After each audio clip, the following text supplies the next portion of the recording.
here we are once again. This is Live with Miss AJ Says, and it is Let's Talk Tuesday. And we are continuing our thoughts about real estate, the road to the American dream, financial empowerment, the information that maybe we didn't know, we didn't hear, we didn't learn. That's okay. There are so many resources now. And we are talking to some great resources in person. They're going to share some tips and tricks and things that they have learned in doing what they do all day. I have learned so much during this time frame. I don't know about you all, but I feel like my knowledge has grown quite a bit thanks to these amazing people. And the first person I'm going to bring in is Josh Bellinger. He is an amazing asset. Hey, welcome, Josh. How are you doing? Hey, Miss AJ, how are you? Oh man, I'm so fantastic. I am so excited about today. We have some great questions that people have brought up. People have been following this particular series. So some of it we're going to be reiterating, but tell everybody about you. Why are you the person that should be talking about these things? Who you is? Yes, definitely. Thank you for having me once again. I'm excited to be back on. I missed last week. I was actually a couple weeks ago. Actually, it's 2 weeks now. Mhm. In the hospital, delivering, helping my wife deliver a baby. I wasn't delivering the baby, but Yay! I am a local real estate professional. I have been actually in the real estate business for about almost 6 months now. So I'm a newbie to that, but I've been doing real estate for much longer than that. Just studying and learning and making sure I am gonna be able to go into my new business with the best foot forward. I'm also a community member. I like to pride myself on just being in the community. I'm the head football coach at Stadium High School in Tacoma, Washington. I am just invested in the community. I'm invested in people. Yeah. Over productivity is one of the things I believe in. So I'm excited to be here today and then just empower some people and just get folks excited about this idea of being able to think about home ownership and then just different ways of just being a homeowner as well. So Absolutely. Absolutely. And I've learned so much in the time that I've been able to listen to you, listen to the questions, the amazing information you guys have shared. I'm going to bring in some other people. Let's bring in Jessica Talton. Jessica, how are you? Hey, good Oh my, evening. this lady. Ooh, she blew my mind. She came in on the first day and laid out lines on us. I was just like, bada boom. I was like, I just expanded my brain in the universe. Jessica, tell everybody a little bit about yourself and what it is that you do. So, my name's Jessica. I'm a mortgage consultant. I've been in the business for almost 8 years now, and I basically help clients with the financing portion of the home buying process. hmm And that is so important because a lot of people don't know about this portion. And it's a little bit scary. Do you find that a lot of people are kind of nervous when they first come in to see you? Super nervous, anxious, nervous, Yeah. excited, lots of mixed emotions, which is to be expected, right? Sometimes people are a little intimidated just because they don't know what to expect. But once they leave that meeting, they're super excited and they feel a little bit better and they pick up some tools so that when they're going through the process, they can say, oh, I remember she told me this was going to happen.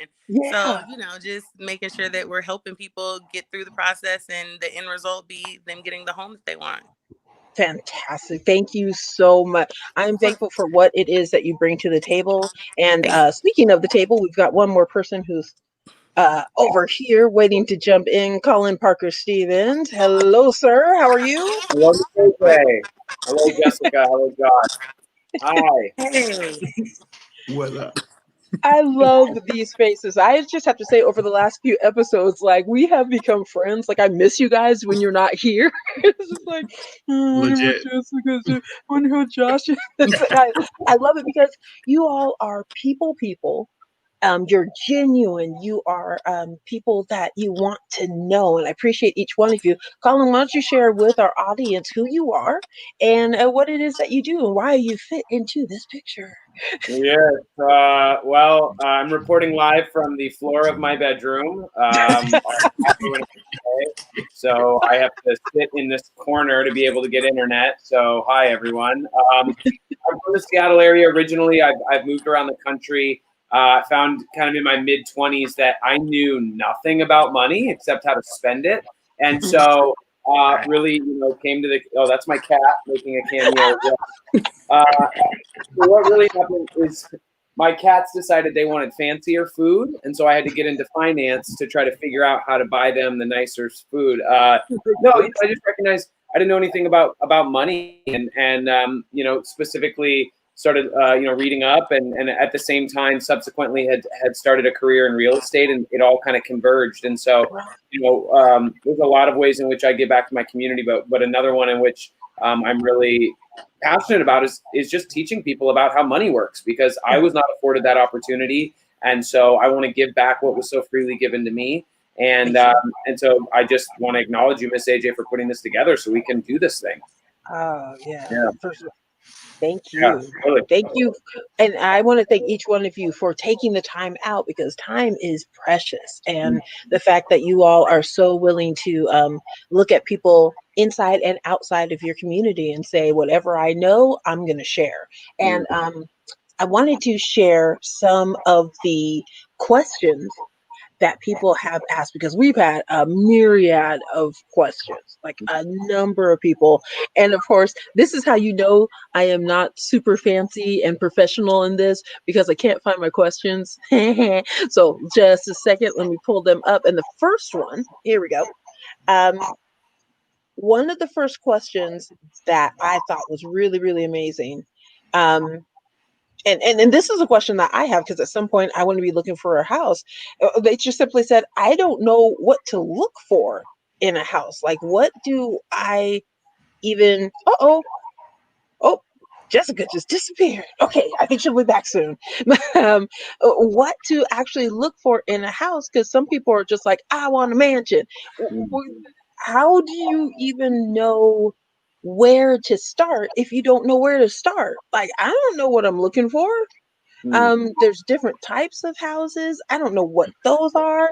Can either one of you guys give us a breakdown of the different types of houses, and maybe what would suit a single person as opposed to a family? I don't know.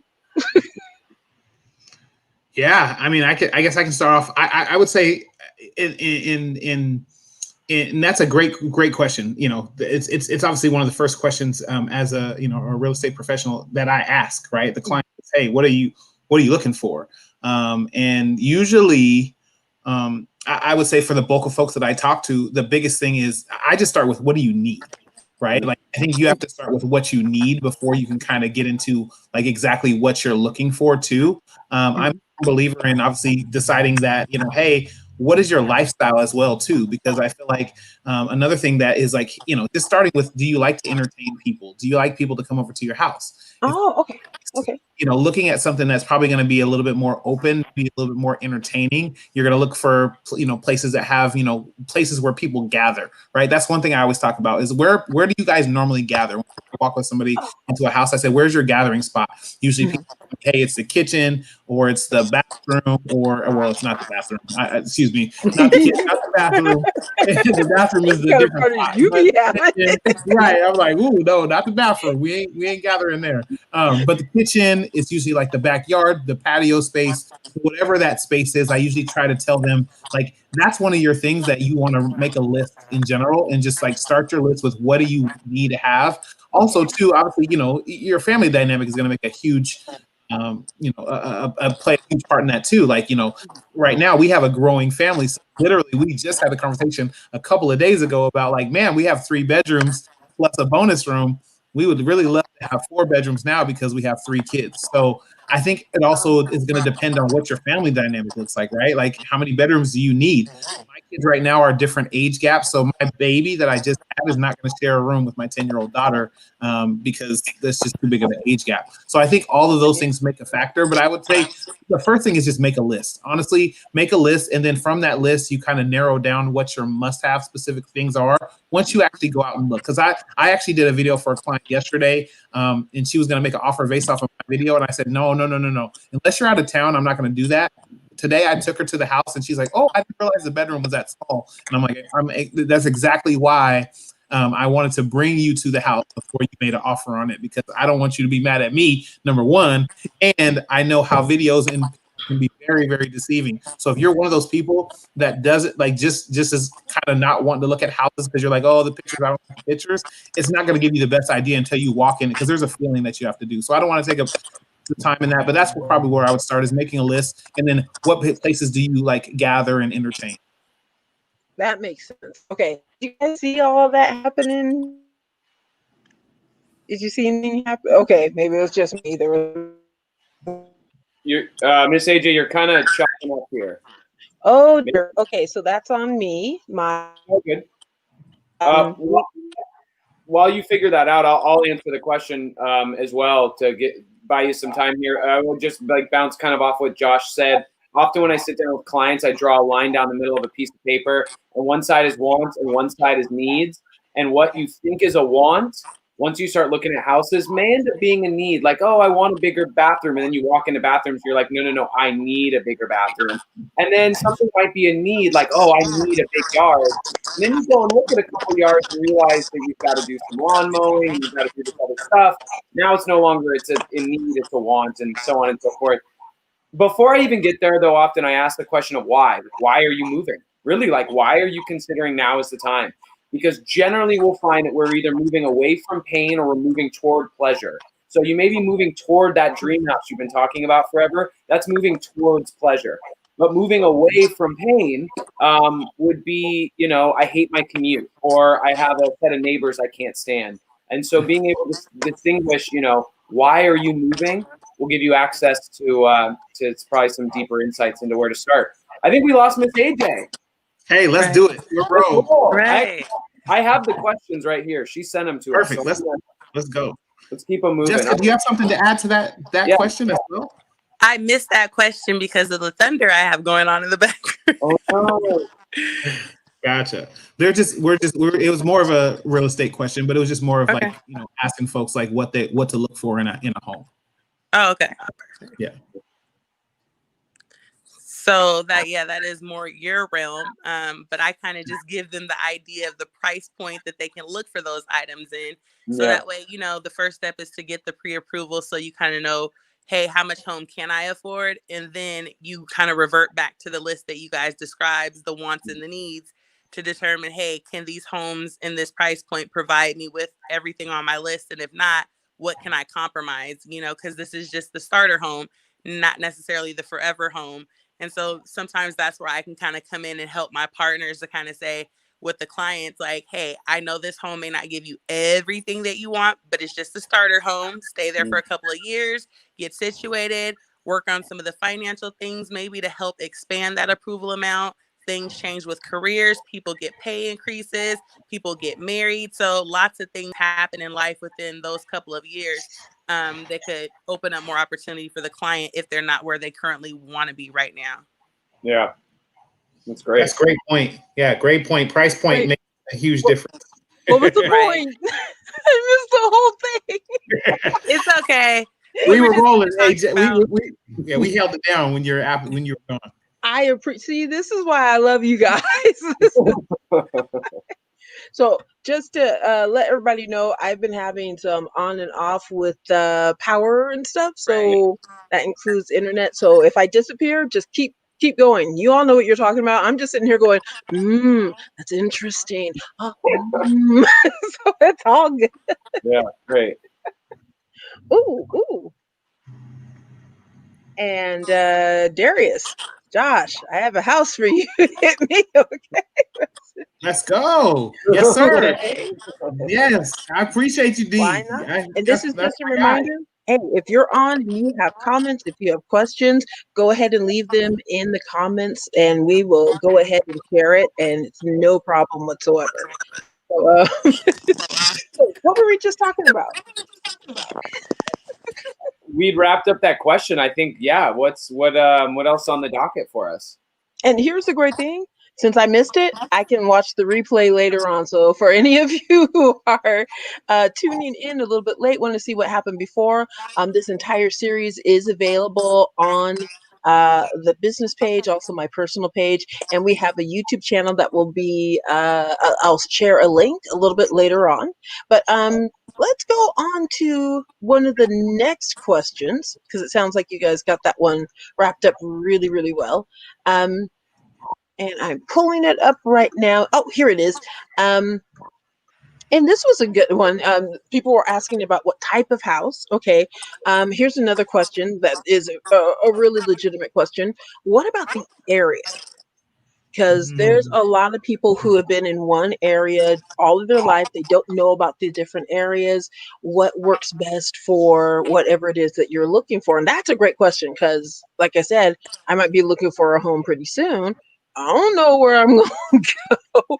And you don't know what little sneaky things are going on in different areas. So how would you all help a person, with figuring out what area? Should they stay in the same area? Should they move to a different one? What works best for them?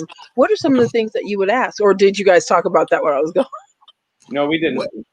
No, well, we didn't, but I think we should start back with what Jessica's point was too, because, and I'll be honest with you guys, as a realtor now, and at the time I wasn't when I was a first time home buyer, I with the needs of what my family needed, where I currently lived at the time, which was in Des Moines, it didn't give us the amount of house we wanted. Okay, and the reason why I'm saying that too is because I think when you look at area, usually folks that are possibly going into like a second home, or they have the means financially to be able to just live in any community, in any neighborhood. So I think that huge also plays factors is based off of your budget. Where can you live? Right. That's right. Where can you live? What neighborhoods? And then from there, I think because what happens is a lot of folks will do the opposite. They'll say, hey, I want to live in Renton. And then they get approved for $400,000. And then they realize that Renton is not an area they can live. So I actually think from a programming standpoint, we do it backwards. Right. I think we should figure out what that budget is and then figure out what neighborhood can give us the most bang for our buck. And depending on going back to the first question on what are our needs and our wants in a community. So that's where I would say that's why I think Jessica's role in this thing is so important. If you're out there and you're just thinking about all these questions, I really encourage you to go through the pre-approval process or speak with the lender specifically, because it's really, really hard. We had a lot of neighborhoods picked out. Like we wanted to live in Auburn. We wanted 3 bedrooms, 2 baths. We wanted all of these things. And then we got our pre-approval. And this is back in, 3 years ago, and it was $300,000. Right. And back then, King County is, it wasn't there. So we had to move to Pierce County. And here's the deal about that too, is I even want to preface it too, is that this was a new community for us when we moved here, but we have grown to love our community. And that's one really, really huge. And I think sometimes we don't give that credit as much as we should. Is this the idea of like, hey, everything is going to happen the way it's supposed to. If you find the house that you want, like trust that, with you being there, your role might be to make that community better, right? If your role might be to bring that community together. So that's one thing that I really struggle with sometimes too, is that we focus so much on specific communities. I also want to be fair to the idea of some ideas of like our perception of what safe is and what good neighborhoods are.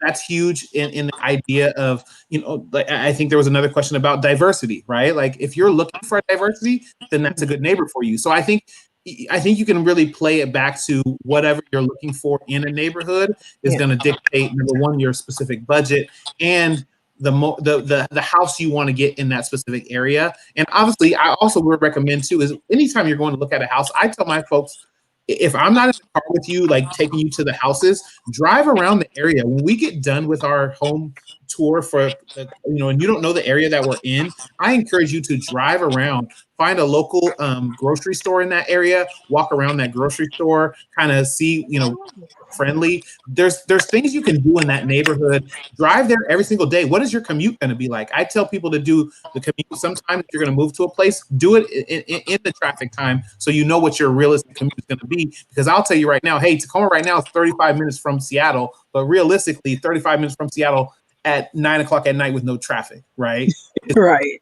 But as a realtor, that's the kind of language that you would hear versus, it's an hour and a half commute, each way. So I encourage people to really do your specific research out there, and then obviously talk to folks. I love it when I'm on a showing and I find neighbors. Oh my God, Neighbors are phenomenal sometimes. Neighbors will give you the real. It's like, hey, like, let us know what all the great neighborhood or all Betsy Joe, so the neighbors are really, really good as well.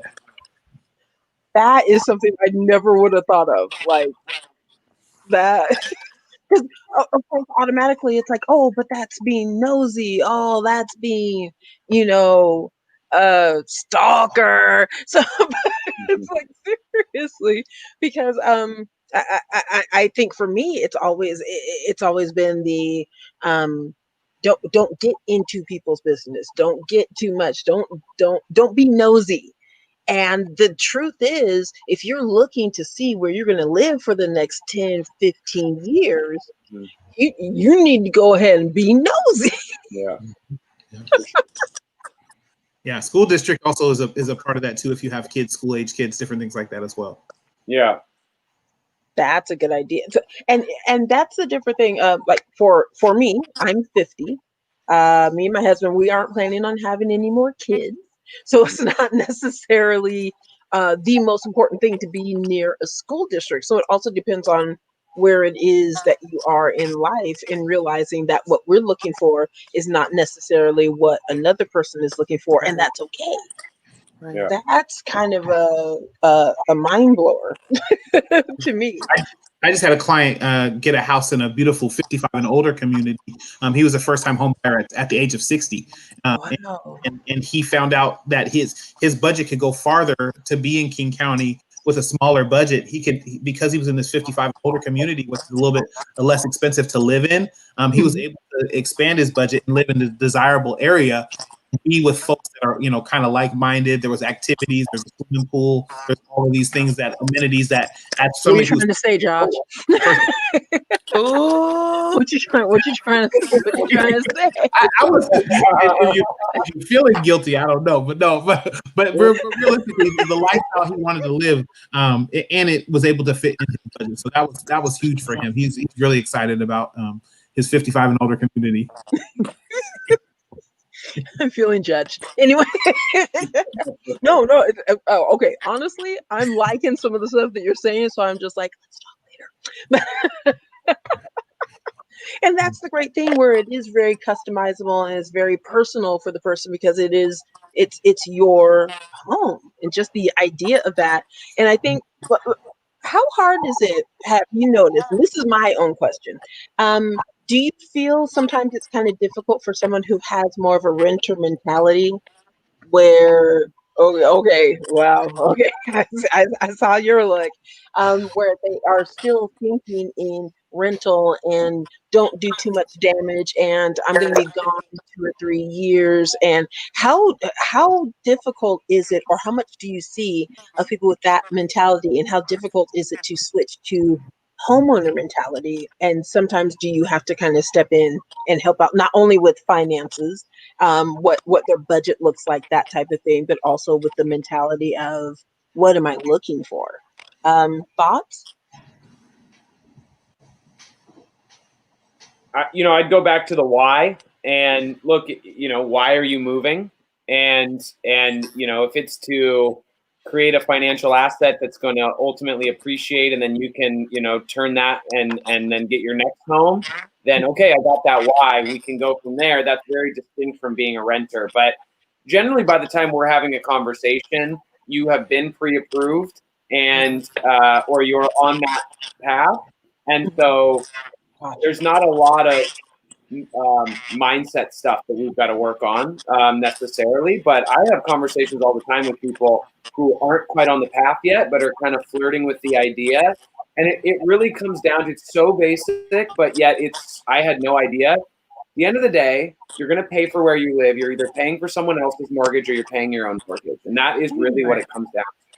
And once that mindset changes, most people start to recognize, okay, what do I need to do? What dominoes need to fall such that I can start owning a home? I could talk for an hour about the advantages of owning versus renting, but once you get it, you get it. And so generally it doesn't take a whole lot of massaging after that. That's been my experience. And I can agree. This is something I'm extremely passionate about. That's why I'm trying to hold my tongue a little bit. I can get like, this is where I go, like in the ring, like ding, ding, ding, like let's go. Simply because most of the people I talk to, similar to Colin, most of the conversations I have with folks that are trying to convince that home ownership is the way to go, it's because they've been what I call a serial renter. And when you're a serial renter, you see shelter as just like a hierarchy of needs, right? Yeah. When you move into a place, you're just thinking like, hey, does it have the bedrooms? Does it have the bathrooms? Does it have everything I need? Cool, can I afford it? Boom, take my money every month.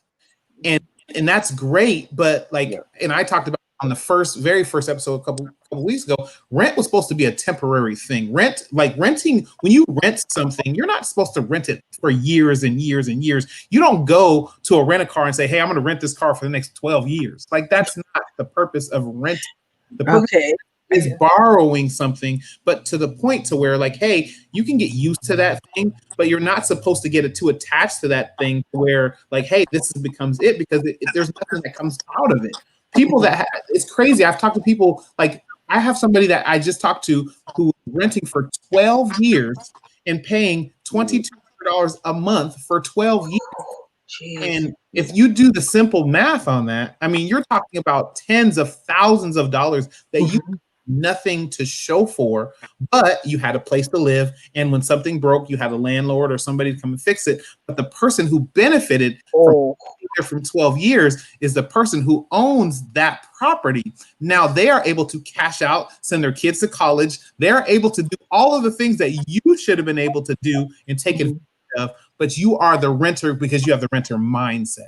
And that's my biggest attack, if I can have an attack on anything, is the rental. It is a mindset. You get comfortable in the idea of somebody's going to come and fix something for you. You get comfortable with that idea. I was out today trying to fix different things in my house that I don't necessarily know how to do, but I also understand that as an owner, there's equity in everything I do. There's sweat equity in everything that I do. Any improvement I make to my house, I see it as dollar signs. So now it's not as big for me to do regular maintenance on my house, to think about getting floors done and think about getting work done every couple of years, because I see the investment into keeping my house to be a commodity for people want to live there. So I can get on a tangent, and I don't want to go too far, but that's my biggest thing is, yes, renting is a mindset, and I think we all have to get to the point to where like we can own. And here's the last thing I'm going to say. There's one thing that really bugs me. Is if you are looking at a rental and this is my biggest pet peeve, if you're looking at a rental and the rental says you must have good credit, here's my thing. I get so frustrated. If you are going to get into a rental with a 700 credit score, okay, that's when I'm gonna pass it on to Jessica. If you are going to get into a rental with a 700 credit score, Jessica, can you let these people know what kind of credit you would need to be able to get into something that you can actually purchase and not just be in a rental for 700 with a 700 credit score? Please tell me, because I don't know. So the lowest credit score that we do financing for currently is a 580. To get the down payment assistance programs and things like that, you will be required right now to currently have a minimum credit score of a 620. However, a 660 is better because it gets you a higher purchase price depending on where your target is. But like Josh is saying, if you're going to work to rent an apartment, you might as well utilize that score to become a homeowner. Wow. And if down payment is a thing that kind of holds you back, we have programs to assist with that. If you're concerned about, hey, what does a mortgage payment look like? Those are numbers that you would speak with a mortgage consultant like myself that could walk you through, hey, what does a payment look like on this property? So it's just, I think it's a matter of just educating people to let them know that home ownership sounds intimidating, but it's not really as intimidating as it seems when you have the steps broken down for you and you kind of see, oh, I only need a 620 to get pre-approved and I can get assistance with down payment. When you start looking at things from those perspectives and you see what those mortgage payments are in comparison to what you're paying in rent, helping someone else invest in their family's legacy and goals, you can do those same things for yourselves. And the younger we start doing these things, the better, but it's never too late. I've had a client get pre-approved in her 70s after her husband passed away. she was a widow, and she came to me looking for help about finding an apartment. And I'm like, well, why aren't we buying something? And this lady bought her first home in her 70s. And she's actually a little, she works at Costco. She's a sweet little lady. She does the little samples, and she owns a home at 70 something years old. Never would have thought. And so it's just a matter of spending the time talking to people and guiding them through the process to let them know, hey, this is possible. And that's why I like to show clients when they get their pre-approval letters, to show people these are everyday people that look just like you and me that are making their dreams come true. And then to show the end result when they're closing on their houses, in front of their houses with the photos. It's like, we can do this. If we can do this, you can do this. It's just a matter of getting a plan in place and checking some boxes. I love that. And that's the hope that we wanted to do for. I know there are some who are watching right now or are going to watch the replay or watch it on YouTube. And if you're in the middle of looking at all of the things that we talked about earlier, and there's like, oh, this is a hurdle and that is a hurdle and there's no way. No, there is a way. There is absolutely hope. As you're hearing from these people who do this daily, this is their job, but it's not only their job, it's their passion, is getting people into their home, getting people home. And as you heard from Jessica, as you're hearing from Josh, as you're hearing from Colin, they're here to help. And I am absolutely committed to connecting 20 families to people who know more than me. I'm not going to do it, but I'm going to get you to people like these people right here who are fantastic, and get people home. I want you to be home, not somebody else's home. And what Colin said, wow. That really hits, because why are you spending time paying for somebody else's freedom and somebody else's life and somebody else's home and have nothing to show for it? But so many people are there, and I'm so glad you guys are here. I want to go into another question. And it had to do, I know we talked about what do we want to look for in a house. We got there. What kind of area do we want to, or how do I pick a good area for my family? This was an interesting one. I have, the question was, I have an interracial family and I'm worried about the right neighborhood for us to be in. What should I look for? And I know we got into some of that, but this is going a little bit deeper, because there are some histories in areas, for good or for not so great. What are some of the things that you would be more aware of or be more intentional about in a situation where it is, because right now there's a lot of people who have interracial families. How would you help someone who's looking for an area that everybody can be comfortable in? I know that's a tougher one, and that's one I would like to ask that question, because I am in an interracial marriage, and sometimes it's tough to find some place that both of us will be received, if you know what I mean. So what are some thoughts in that arena? Yeah, so I'm also in an interracial relationship, so we have some background in that as well. This particular person said family. So one place that I would look to is the schools that your kids would be going to. Talk with the principal. Principals are the leaders of those schools. They're the ones who so much comes down from the principal and the leadership there. Find out about the racial diversity of the teachers, because the diversity of teachers for me and my understanding is very important, and feeling represented by people who are educating you. It's just like, it's an important thing, from what I understand.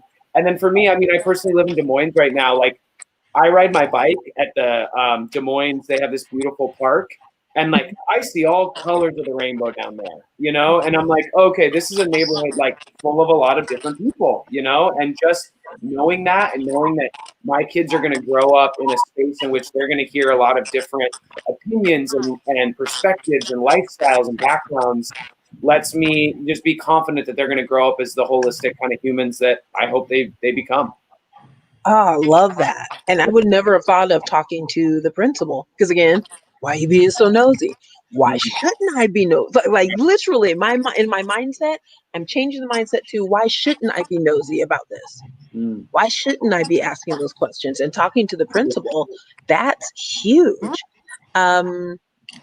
What are I also think just to kind of piggyback on that point. I think another thing that I would want people to think about too when they're thinking about like where to have your family specifically too. I really want to, because here's the honest part of it too. And I know we started this discussion a couple weeks ago talking about like redlining and different inequality practices and different things that are going on. And I think I want to be cognizant of if we are not if everybody goes with the way things are, then Black neighborhoods are going to stay Black, white neighbors are going to stay. And I think that's the part to where I feel like, to be honest with you, this is one I struggle with, because for me, I want to be somebody who's going to be brave enough to step out and kind of write my narrative, like write the narrative of my family specifically, because as I said kind of earlier, you don't know if you're the family to change that whole neighborhood. You don't know if you're the family to change the whole demographics of a person of color who now believes that they can live in this neighborhood, which at a certain time in their life, they weren't able to. We talked about HOAs and different things a couple of weeks ago, where the whole design of those in the suburbs was to create this space of like, people of color weren't there for, right? So now the idea of you being able to get into a HOA it might speak volumes to somebody else and saying, you know what, I never even saw this neighborhood as an option for my family. So I think that's how you get diversity in neighborhoods, right? Is if everybody stays in their own neighborhood, you never become diverse. And I think that is the trick of segregation, is like, hey, I also want to, I'm being very cautious with my words, but I have a family that walks out of the car and they're like, oh, what is this neighborhood? I don't see anybody that looks like me. And I say, well, you know what, to be honest with you, I think here's the biggest thing is let's see the house. Like, do you feel comfortable in this neighborhood, right? Let's drive around. Let's go to the grocery store, as I mentioned before. Let's research this neighborhood and let's figure out like what's the mindset, right? Because this is something that is very rooted in a lot of us, where there is certain specific neighborhoods that you see a certain color flag or a certain color, a political statement that the neighborhood is boasting. Yes, there's a certain comfort level that comes with that. But I also feel like at the same time too, we've got to be able to have some of those uncomfortable conversations as we are having right now, and figure out like, where can we figure out how to continue to expand our knowledge base on both sides. So it's so much layered, and I don't want to get too deep into it. But I would caution everybody that wants to only feel in a neighborhood where everybody does look like them specifically, because I feel like that's not necessarily like expanding upon this idea of being all together. So yeah, I hear that, and I think it's also just having an understanding of what is your goal? What is your purpose for this world? There are some people who are supposed to go into areas and break barriers and break chains and stuff like that. And there are some people who are supposed to teach in that area, not necessarily live. So I think it's very much like you were saying, it's, what's your comfort level? Can you handle being in a place like that? I will honestly say, what can your kids handle? Because sometimes kids are at the brunt of this war. They're at the forefront. They're the only Black kid at this school. And what effect is that going to have on them later on? So those are things to really take into consideration. If it's older kids and they know who they are, and you're having those conversations at home, and they can go into that world, ready to go, well, I don't want to say well guarded, but with the strength and the power of knowing who they are, then they can go into those neighborhoods and be like, I can be the only kid in the high school and I'm gonna be okay. I can be the only one at this college. I can be the only one in that elementary school and be okay. So I think it's a lot of it is, just as a family, where do you stand? But I'm also very thankful for those families who have taken that step. No matter what color you are, and have gone to different places and just said, we're going to make a home here. We're here and we're going to change minds. Like, kudos and hats off to the families who are doing that every single day.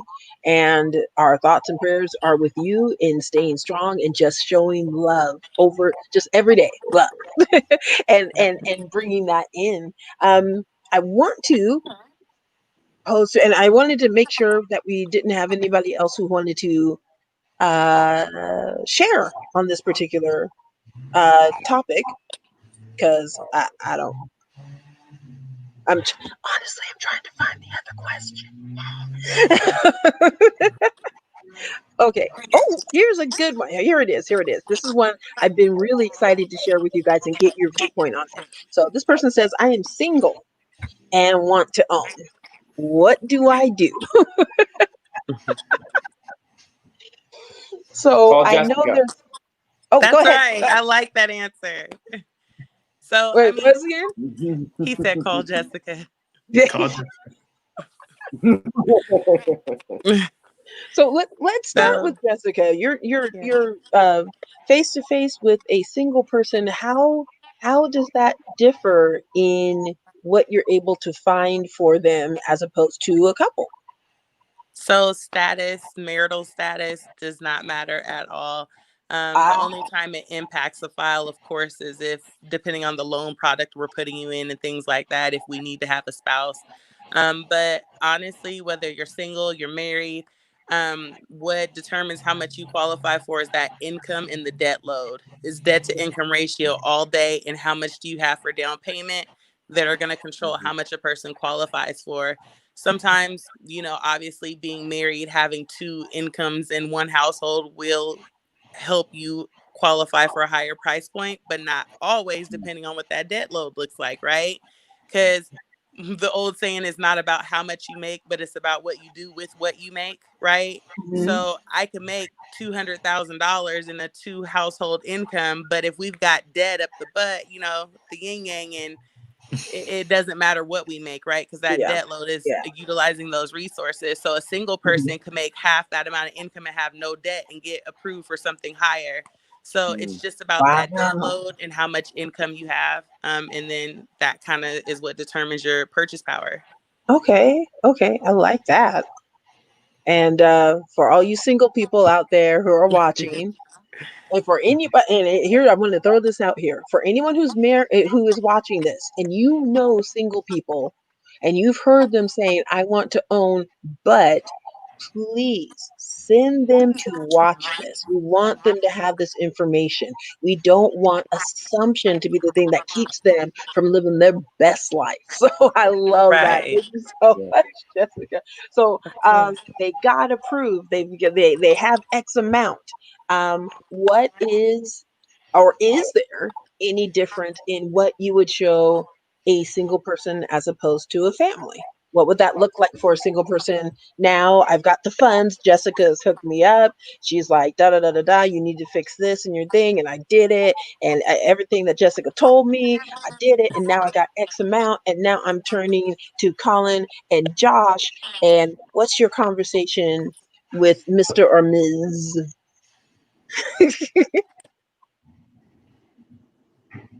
You guys are being so polite. Colin, go ahead.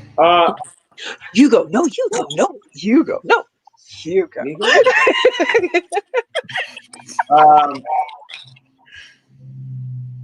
Yeah, I mean, for me, it comes down to that why again. Always comes back to the why. But yeah, I mean, are we looking for one, dual sinks, his and her sinks? Like, are we on the market? Are we considering meeting someone? Are we pretty set on being single? Almost never are you going to be in a home for less than 5 years. I mean, it happens, but I think having a conversation about where you see yourself in 5 years best case scenario and worst case scenarios. You can plan for that because you really don't want to limit your lifestyle because of the home that you purchased. And Yeah. so I guess I'd go there. Single, married, I've represented both. So, I don't know that it was particularly different on either one. Just less opinions that you have to appease, right? You only have one person's opinions Right. that are ruling the day instead of, so it's probably, yeah, that's all I'll say. I don't know. Josh, you got anything? I like Yeah. it. Yeah. Oh, you gonna say something, AJ? Oh no, I was just saying that I like that. I think there's a lot of single people. You hit the nail on the head, which is it's not really that much different, but most single people don't know that. I know for me, all the years that I was single, I thought it would be a totally different process, a totally different thing. And hearing you saying, it's pretty much the same. I'm like, so what? You mean I've been waiting here, assuming stuff, and the truth is, wow, I'm blown away by that. Mr. Josh, So, what do you have to yeah. add? Yeah, and I'm gonna get real deep with it too, because for me, I also see it as this idea of just in my own kids. Honestly, like as soon as they go to college and kind of go through college and they want to being before they find something, all that stuff, I'm going to be trying to get them to own a house as soon as possible, because it goes back to what we were saying earlier. There's this idea of rent is I understand. I'm not, I definitely don't want to come across as knocking people who rent, because everybody I talk to has a significant reason of why they rent. And there's a lot of people understand, and I totally get it. Everybody has different circumstances. Well, I'm just talking about the idea of long-term and serial renting and because there's a fear of buying a home. Those are specifically the people that I'm talking to. And from my mindset too, is you can't become a homeowner soon enough, right? Because you have so much power in that, right? So let's just say you do meet somebody. You can now decide that, hey, you might have a wedding you want to pay for, right? And you might say, let's you own a house, I own a house. We can sell our houses, get a house together, right? So now you have equity and possibly those homes to be able to pay off bills, to be able to do stuff. Like there's just so much that ownership gives you, and that's if you're single, I highly recommend you getting that before that. And here's another thing too is you guys also know this too, is we're community property state. So if you're married, then you're both, you both have some entitlements to that home. But if you're single and the home is just in your name, right, you also have some things that will work in your favor if something doesn't work out. So there's a lot of things from a home buying standpoint as a single person that I would definitely be in that mindset of just thinking like, yeah, just because you're single doesn't mean you have to pay rent to somebody and pay somebody else's mortgage. Like, no, you can still be a homeowner. And then, like I said, you can rent it out when you could have two rental properties, if you and your spouse, soon to be spouse, if you want to go that route, or you just want to be single, you can rent it out. There's so many different things you can do. You can grant it. You can will, you can put it in your will for somebody else. There's so many different things you can do with ownership that you can't do with a rental. So that's I implore single people to don't see yourself different than anybody else in this grand scheme of things.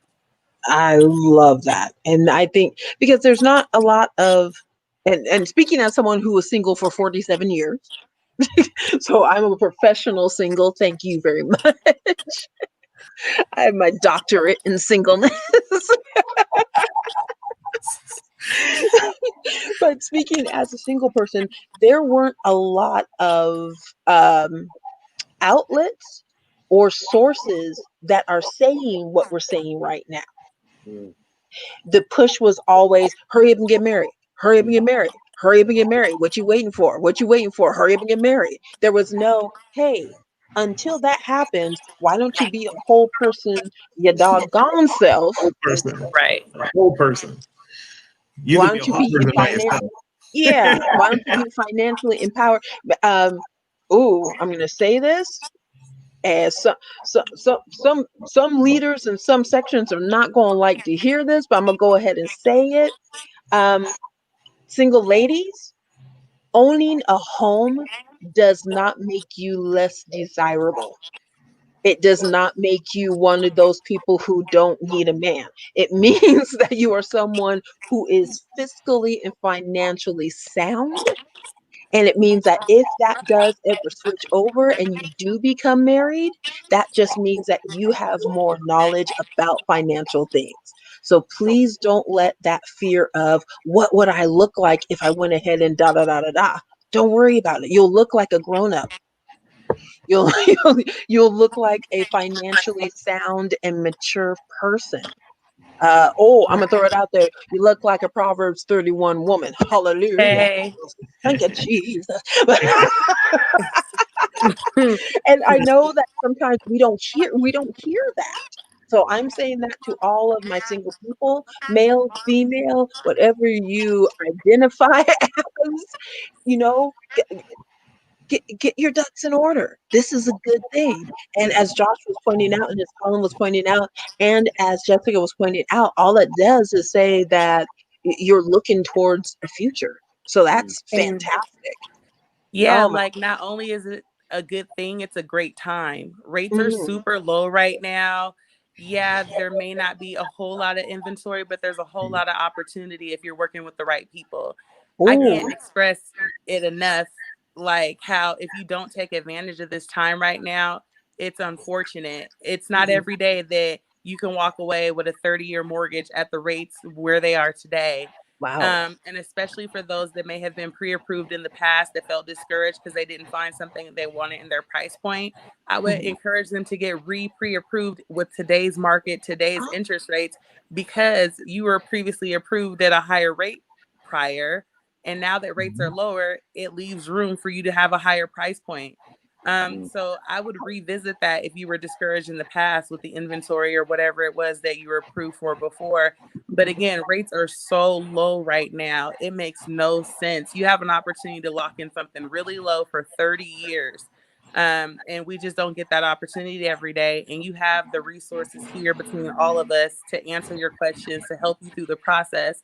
Me, myself, personally, I'm a box checker. If there's things you need to work on to get to that finish line, you write those things out and check boxes. It doesn't have to feel overwhelming. You could take your time with the process because we have time with these rates, but don't miss out on the opportunity.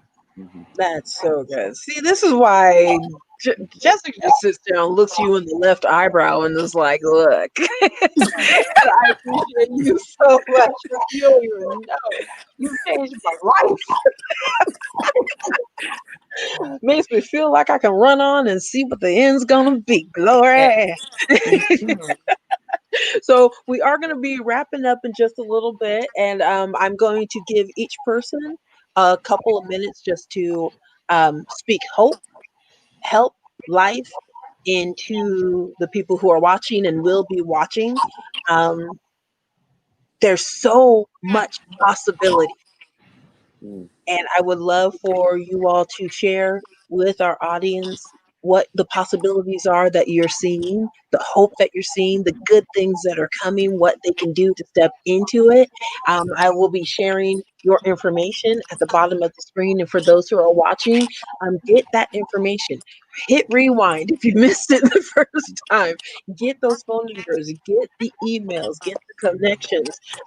We want every one of you to be at home by this time next year. I would love to see 20 people just being like, I'm home. And they help. So who would like to start? I'm gonna let you guys talk amongst yourselves and say who's gonna start. Oh, we're so Washington right now. No, you No, guys. I'll kick it off. All right, I won't be Washington. I'll kick it off. We'll be watching too. I lived in LA for many years. If you're in LA, yeah. Okay. There are studies that show a specific study that showed that a person was standing at the bottom of a hill and was asked to guess how steep the hill was, right? And then they had another group of people stand at the bottom of that hill and look up and guess how steep the hill is. But the difference between the first group and the second group is that the second group had a friend with them. And with the people who had a friend with them, statistically across the board, thought that the hill was less steep. Now, what does that story tell us? What that story tells us is that when you have people with you that you trust, the mountain that you have to climb just looks smaller. Just like psychologically, it looks smaller. And so Why that's important in this instance is you've got to build your team. You've got a Jessica here, right? You've got Josh, you've got me, you've got people. And if you can create a team of people that can allow you to reach that precipice, wherever it is you want to get to, collaboratively, it's going to make a huge difference. And so my suggestion as a piece of hope is find those people you can trust. Find those people who build you up, who you would want to climb the mountain with. And it'll bring you to another concept. You know, people talk about a rising tide lifts all boats. I like the concept that the circle rises together. And what that means is the lowest part of the circle is only as high as you can go. And so the circle rises together. And all of this is simply to bring home the idea of collaboration. And so find your team, come together, you know, contact me. I'd love to hear from you. My IG, I am pushing a lot more content there. Specifically real estate, but also just lifestyle, motivation, stuff like that, things that get me out of bed. And you know, the mindset is at the core of it all. You can shift that mindset, whether it be the height of the mountain you need to climb, or whatever it is you're up to in life. You can alter that mindset. You can alter reality. I really believe that. So yeah, that's what I got for you. Thank you so much, Colin. And here's his information once again: Gmail, IG, Facebook, and phone. Thank you so much, Colin. Who would like to go next? So maybe you have to pick. Yeah, I'll go. Colin killed it, so it's hard to follow that. He got all these analogies and stuff. I love it. No, it's been definitely a pleasure connecting with all of you guys.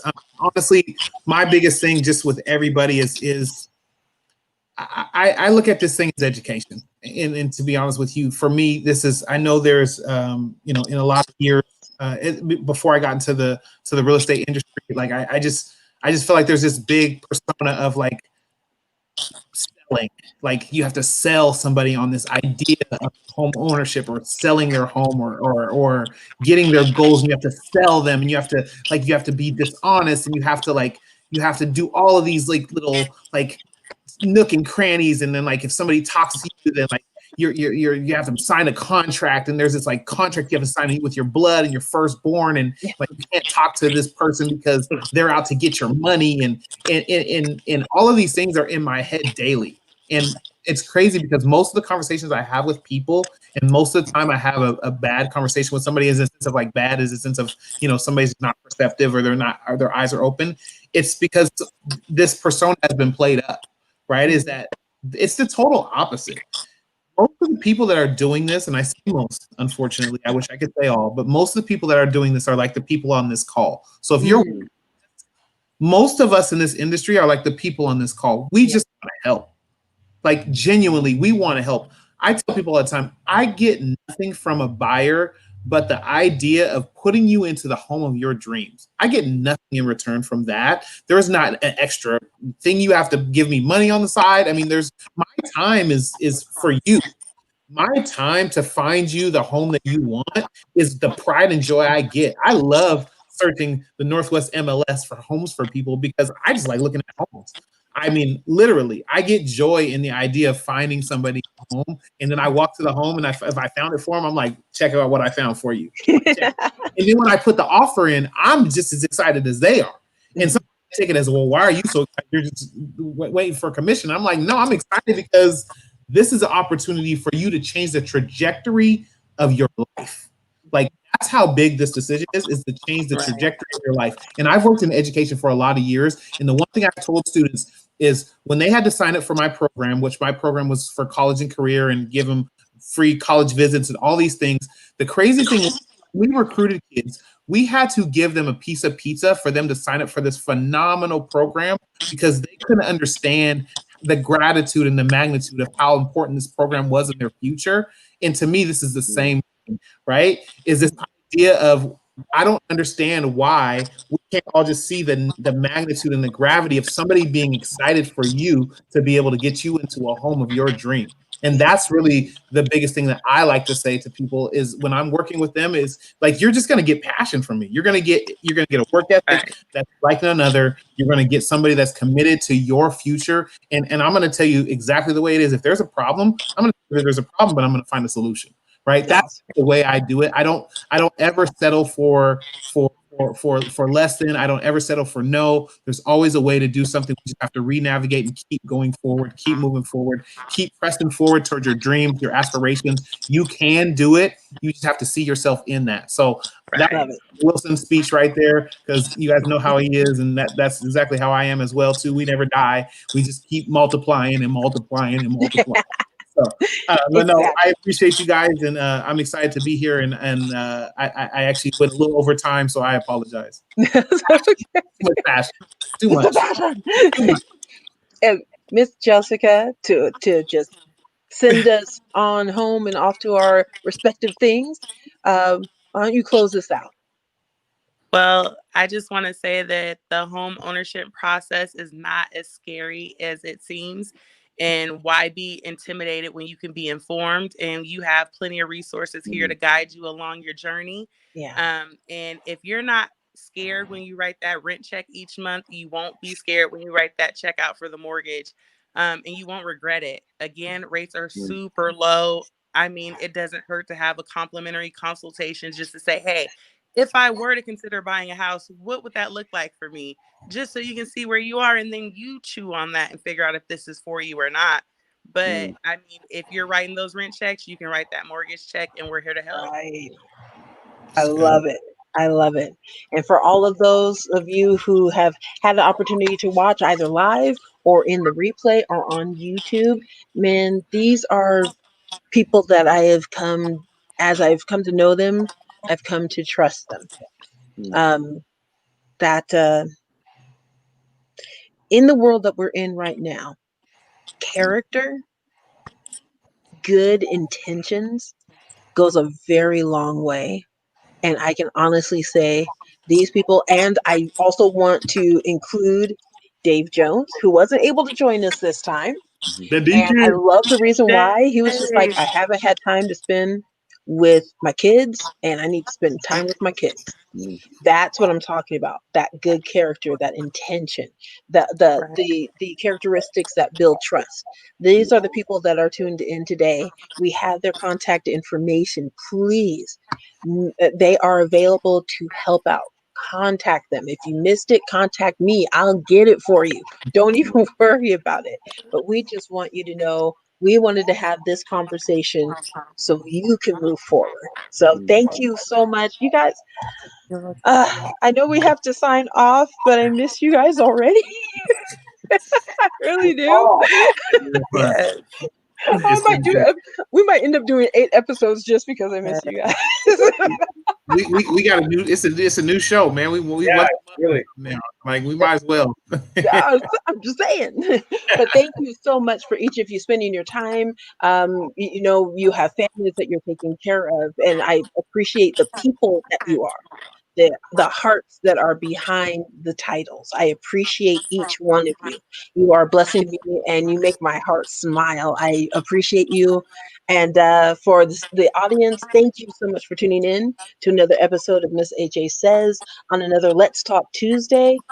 We will be coming back in 2 weeks, and I'll be letting you know what. Yeah, we won't be doing it in real estate. We're going to give these guys a break, but we'll be back in 2 weeks with another episode. Until then, blessings, blessings, blessings. I wish you the best of health, the most of hope, and together we are undefeated. Have a good night, everybody. Bye.